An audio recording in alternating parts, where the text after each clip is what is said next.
Vote চুরি করে নয়, জনগণের ভোটে আমরা ক্ষমতায় যেতে চাই। দিনের ভোট যেন রাতে না হয়, কেউ সেই সুযোগটা দিবেন না। আপনারা যাকে পছন্দ করেন তাকে ভোট দেবেন, কিন্তু নিজের ভোট নিজে দেবেন।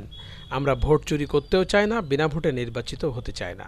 আমরা চাই জনগণের ভোটে নির্বাচিত হতে।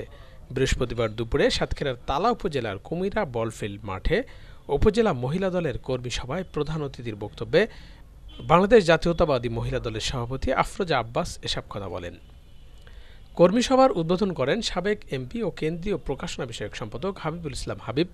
তালা উপজেলা মহিলা দলের আহ্বায়ক মেহরুন্নেসা মিনির সভাপতিত্বে বিশেষ অতিথি হিসেবে বক্তব্য রাখেন সাবেক এমপি ও খুলনা বিভাগীয় team leader Nawaz Halima early.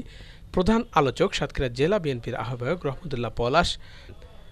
এ সময় তিনি আরও বলেন, সংসারের পাশাপাশি নারীদের রাষ্ট্রের হাল ধরতে হবে। নারীদের অধিকার প্রতিষ্ঠায় আমার দল সবসময় কাজ করেছে। আপনারা সবাই ধানের শীষে ভোট দিবেন। প্রত্যেকটা ক্ষেত্রে প্রশাসনিক বলেন, রাজনৈতিক বলেন, পারিবারিক বলেন, সামাজিক বলেন, অর্থনৈতিক বলেন, প্রত্যেকটা জায়গায় তিনি নারীদের অন্তর্ভুক্ত নিশ্চিত করেছিলেন।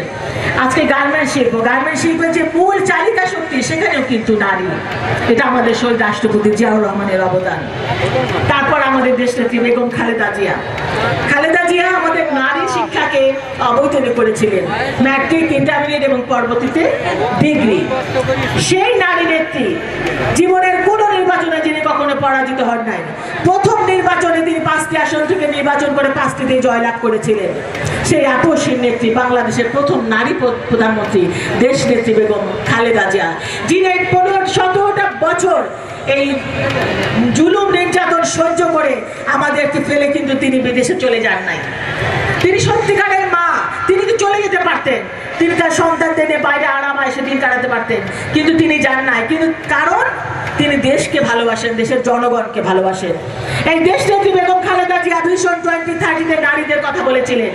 আমাদের শহীদ রাষ্ট্রপতি জিয়াউর রহমানের 19 দফার মধ্যে 11তম দফা ছিল নারীর কথায়, নারী এবং শিশু। আমাদের দেশনেত্রী বেগম খালেদা জিয়ার ভিশন 2030 ছিল নারীদের কথা। আমাদের দেশ নায়ক, আমাদের ভারপ্রাপ্ত চেয়ারম্যান জনাব তারেক রহমান, তিনি বলেছেন, নারী, আপনারা শুধু নারী নন, আপনারা সমাজের আলো, ঘরের আলো, পৃথিবীর আলো। নারীরা এগিয়ে আসুন, দেশের দায়িত্ব নিন, সমাজের দায়িত্ব নিন, রাষ্ট্রের দায়িত্ব নিন। আর সেই জন্যই কিন্তু নারীরা আমরা এগিয়ে এসেছি। এই যে মা বোনেরা, আপনারা কি কখনো ঘরের বাইরে আগে হয়েছেন এরকম ভাবে? কখনো কিন্তু হন নাই। আমরা কি করতাম? স্বামীর জন্য রান্না বান্না করতাম আর অলস দুপুর ঘুমিয়ে কাটাতাম। শহীদ রাষ্ট্রপতি জিয়াউর রহমান আমাদেরকে জাগিয়ে তুলেছেন। তিনি বলেছেন, আপনারা ঘুম থেকে উঠুন, জেগে উঠুন, সংসারের পাশাপাশি রাষ্ট্রেরও হাল ধরুন আপনারা। তিনি সেই জন্য কিন্তু রাষ্ট্রের ক্ষমতাও নারীদের ক্ষমতায়ন করেছে। আজ আপনারা দেখেন, এতগুলো নারী এসেছেন, আপনাদের স্বামীদের সহযোগিতা আছে, এর জন্য সহযোগিতা করেছে জন্যই আজকে আসতে পেরেছে। হয়তো বলেছেন আজকে, হয়তো আপনাদের স্বামী যারা আছেন তারাও বলেছেন যে আজকে বাইরে খেয়ে নিব, অথবা